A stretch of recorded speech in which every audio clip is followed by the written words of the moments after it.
Look, without pumping up our tyres here, I thank my viewers for writing to tell me that we are the last bastion of common sense. Nowhere is this more borne out than in the energy crisis, which lacks any kind of responsible debate. Your reaction to the interview with Professor Plimer this week confirms what we know. And what do we know? Well, two things. One, any number of polls tell us that the climate change issue does not rank with the Australian people.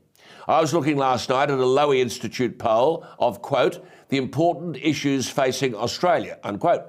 Climate change was a distant sixth behind education, health, domestic violence and the economy, amongst others. Yet here we have the Deputy Prime Minister Richard Marles in Washington, not talking about foot and mouth disease, but arguing that climate change is a greater threat to the Pacific than Chinese military aggression. Richard Marles is not entitled to believe that he speaks for the bulk of Australians. As I said last night, and I'll keep saying, 67.2% of those who voted on May 21 did not vote for the Labor Party. Yet here he is in Washington, the Deputy Prime Minister, representing us with this alarmist talk at the Washington-based Centre for Strategic and International Studies think tank, telling them that US and Australia need to lift their game in the Pacific or risk, quote, catastrophic failure.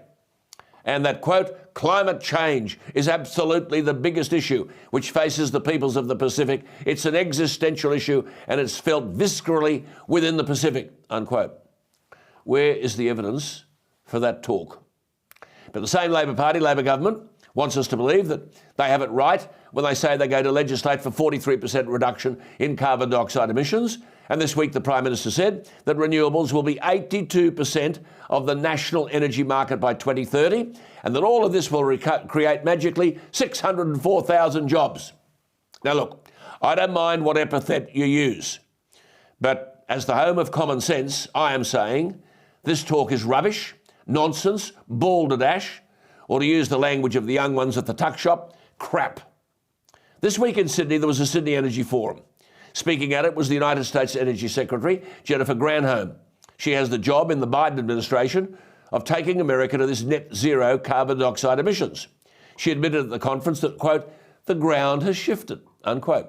And like most of these so-called leaders, blamed Russia, arguing that Russia has, quote, driven climate-ambitious Europe back to its coal mines, unquote. But you see, the Biden administration has boasted about trillion climate plans.